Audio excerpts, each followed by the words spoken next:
Today's episode, the Thielen Foundation unveils a new workout space at a children's mental health hospital unit, and the top 32 running backs in Madden 23 ratings have been leaked.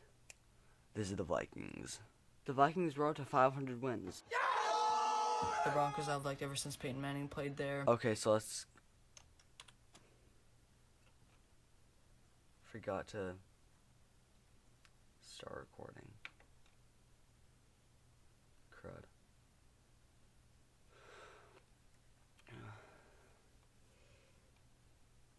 There we go, it's starting recording. Okay, yeah. Adam Thielen Foundation unveils a new workout space at hospital's mental health unit. So, let me just say, so attractive. So, Minneapolis. Natural light floods the Thielen Foundation workout room, which features brightly colored murals on each wall.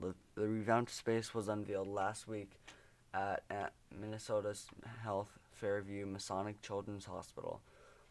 Vikings receiver Adam Thielen and his wife Thielen took in the renovation for the first time, along with media members and Thielen Foundation corporate partners.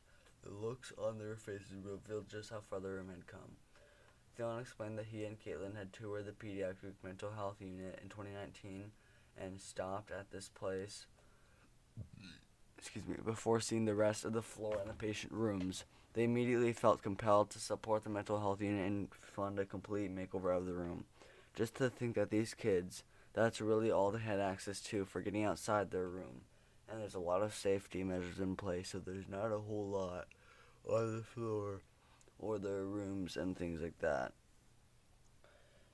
Adam said, to think they really didn't have a space to go to work they didn't have a space to go to work out or just be able to relax a little bit or feel at home a little bit was definitely the first thing we thought as how can we change this place. Something I'm not a fan of, they're both wearing masks. It's a hospital, so we technically are still supposed to. At the time Adam and Caitlin toured, there already was a need in the area of youth mental health. Now, 2+ years into the COVID-19 pandemic, the Chinese flu pandemic, along with increased societal tensions since the murder of George Floyd. That's 2 years ago. The need is even greater. Beth Hines, executive of mental health and addiction services at Minnesota Health Fairview, said young people who require inpatient care in the psychiatric unit are some of the most ill children in the hospital. But I think many of us know, and research has proven, you can't just treat mental health. Hines said that's incredibly important.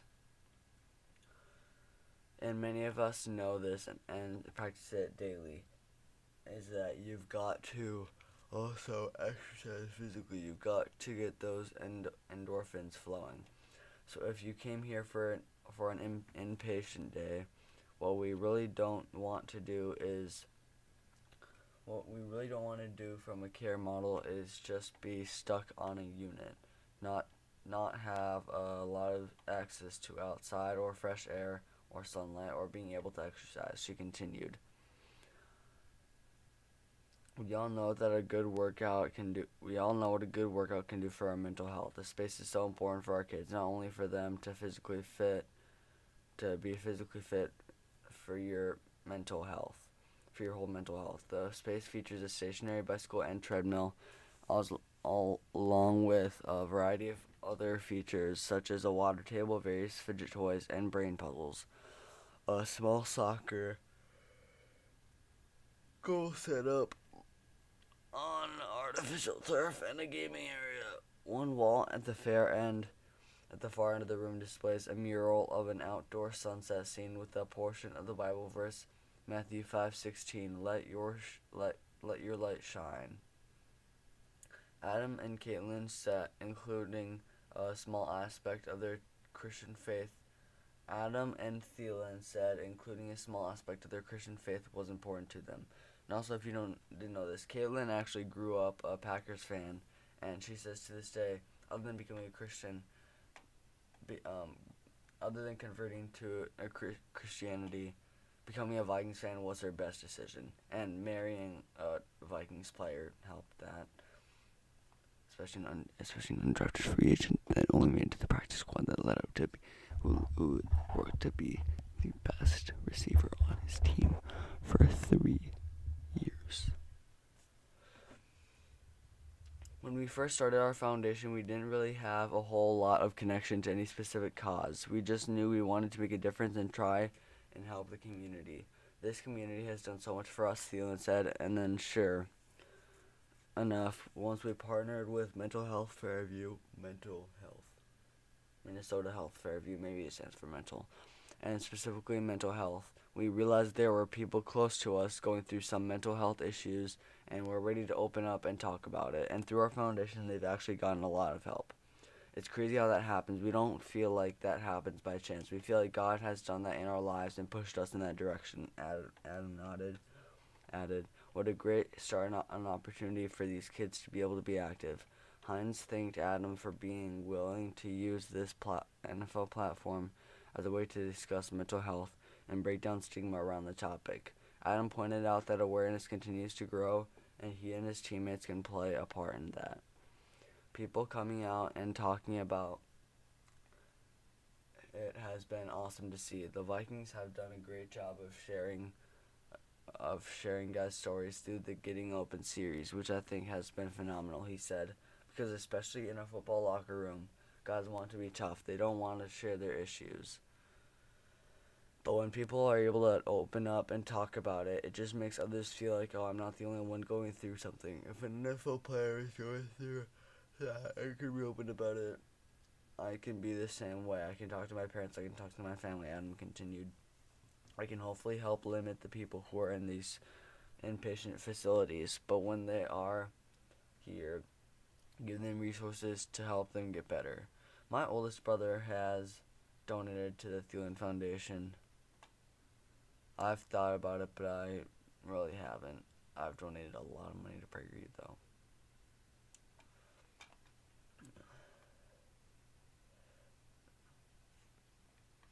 That's it. I've said this before. Thielen and Caitlin, such an attractive couple. Thielen is a really good-looking guy. Caitlin is a gorgeous woman. And the fact that Thielen is a really good football player is on to that. Alright, now, all sports culture on Twitter. Here's the league top 32 Madden 23 running backs. Which players would you move higher? I would move, I don't know. Okay. Let's see this up close. Do not stop recording, please. Okay, I think I'm okay. Okay, first of all, Derrick Henry, I don't know if I'd put Derrick Henry number one. I think Jonathan Taylor should definitely be number one. He's had two great seasons.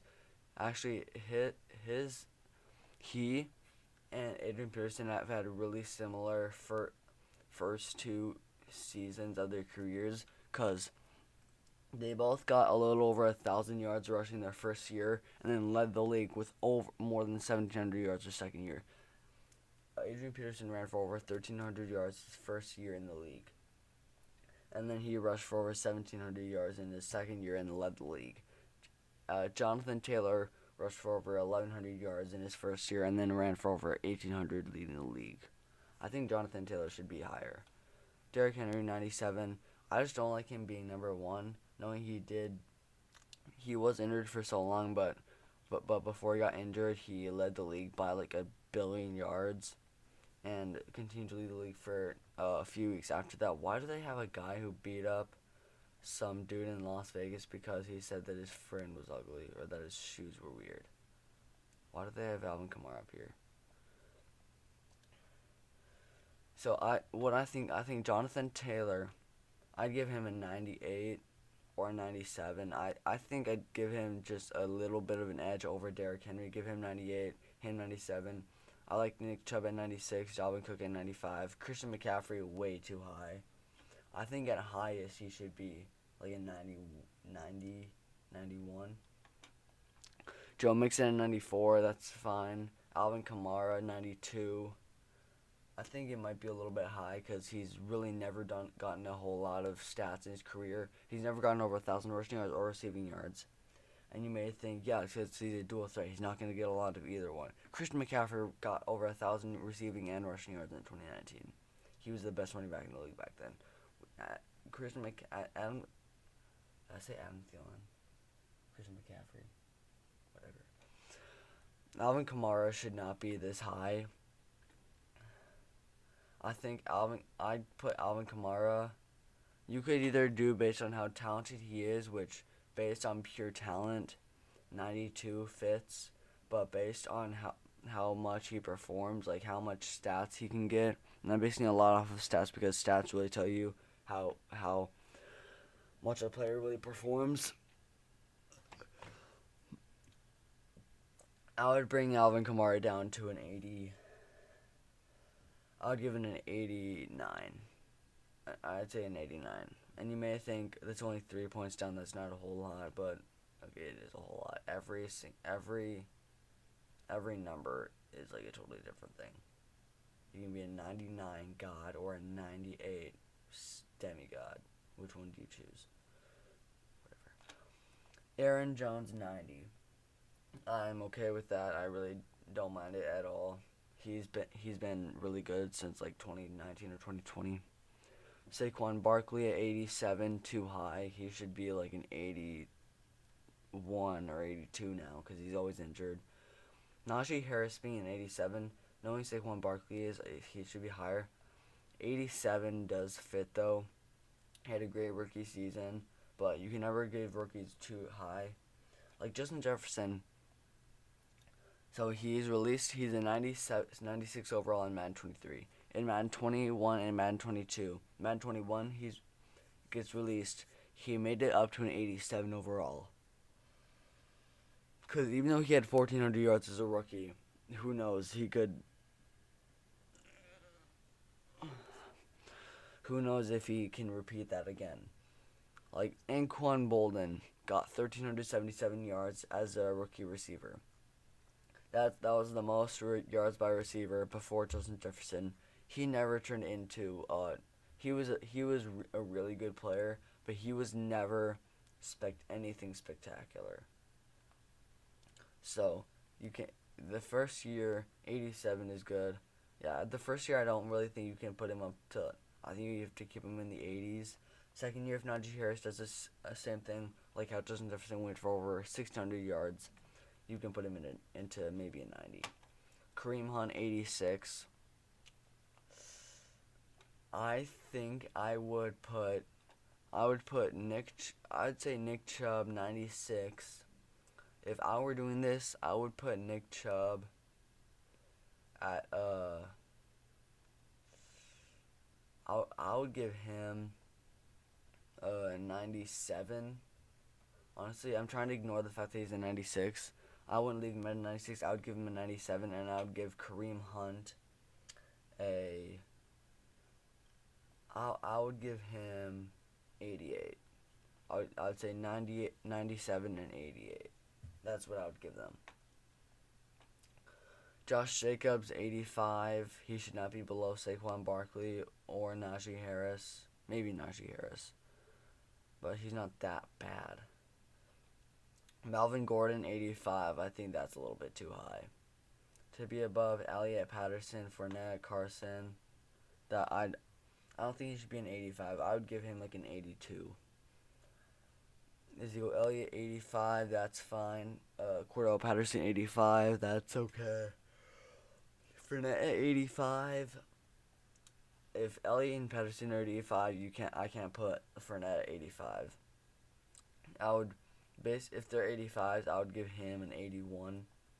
If Chris Carson 84, I think Chris Carson should be a bit higher than Fournette since he's never been really injured. He's always been a really solid halfback. I wouldn't say he's better than Patterson or Elliott though. I think 84 is okay because I think Leonard Fournette should go lower. James Conner, 83. He was looking like he was having a bit of a career renaissance early on last year, but then he fell off. I think 83. I would give him like a 79 or 80. Not an 83. James Robinson, 83 overall. Also, I'm assuming. Wait, is that actually James Robinson? I'm assuming that's James Robinson. I'm not sure who he actually plays for because that's orange. So, is it orange? That's red.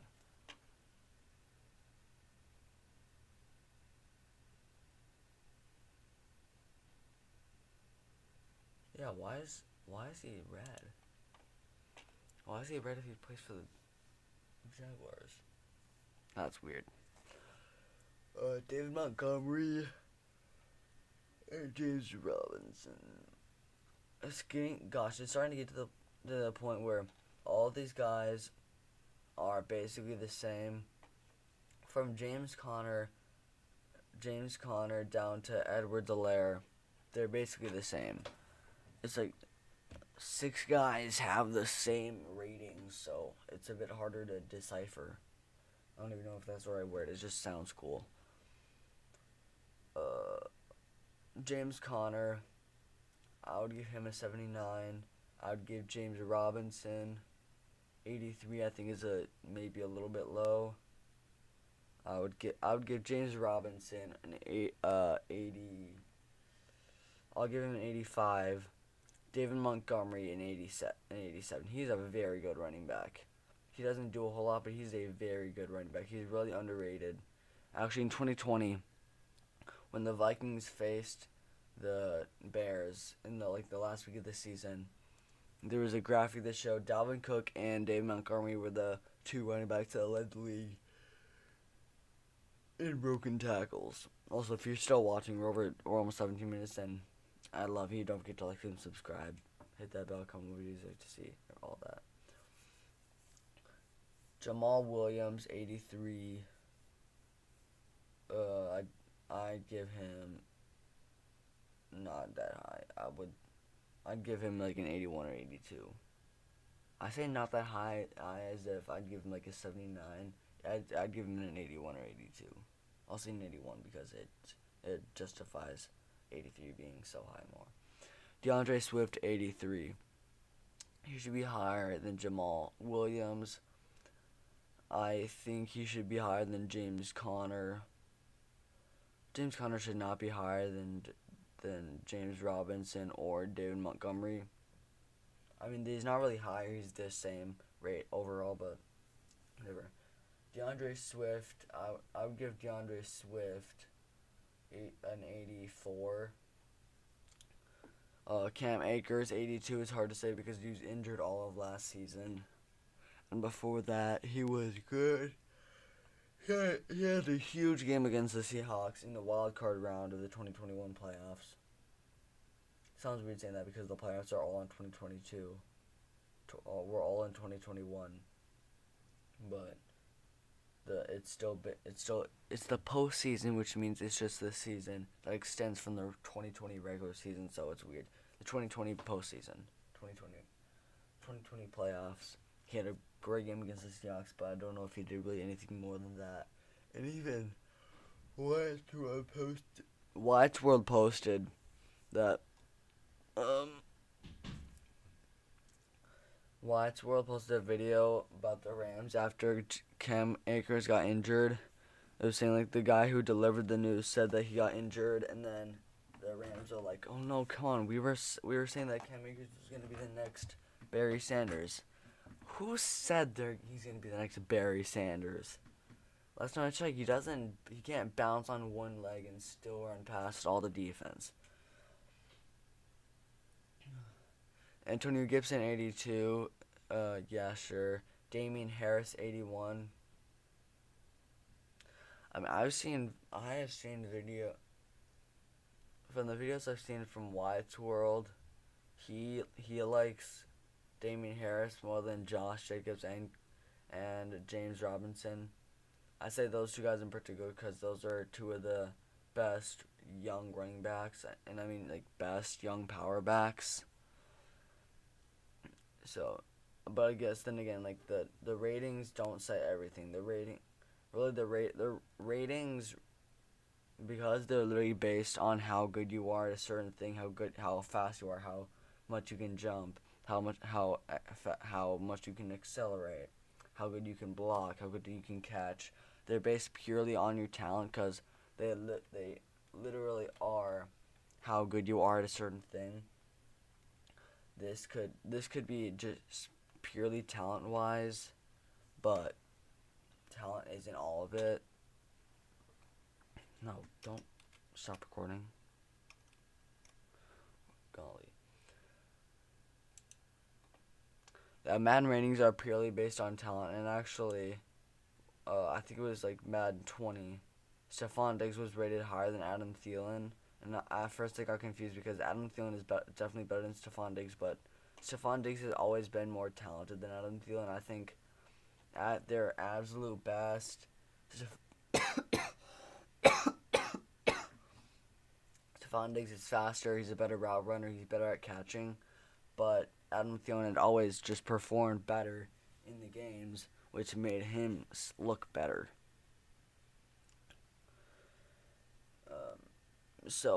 But what I'm saying is Devin Singletary could be an 80 and Josh Jacobs an 85. That doesn't mean that he is worse. That means he's less talented, but he could still perform way better than Josh Jacobs.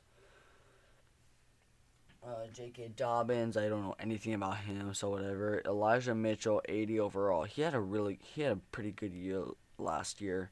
I think you could give him an 82 or 83. A.J. Dillon at a 79, I don't like at all. Aaron Jones and A.J. Dillon make up one of the probably a top 3 backfield in the NFL. I think you could say the top 3 backfields in the NFL: the Browns, and then the Vikings, and then the Packers. I say the Vikings because Dalvin Cook is better than Aaron Jones. He is better. It's just an obvious fact. And then 2 because A.J. Dillon is better. He is better than Alexander Madison. The thing is, Alexander Madison ran lights out when Dalvin Cook was injured last year. He ran for over 100 yards every single game, proving that he is basically the perfect backup running back. He's an amazing backup running back. A.J. Dillon, yes, he is better, but he hasn't really performed as good. So I would give A.J. Dillon I would give him a good 84 overall. Aaron Jones a 90 is good. A.J. Dillon I would really give possibly an 84 overall. I think you could say that he is better than everyone here. And then the last one, Clyde Edwards-Helaire.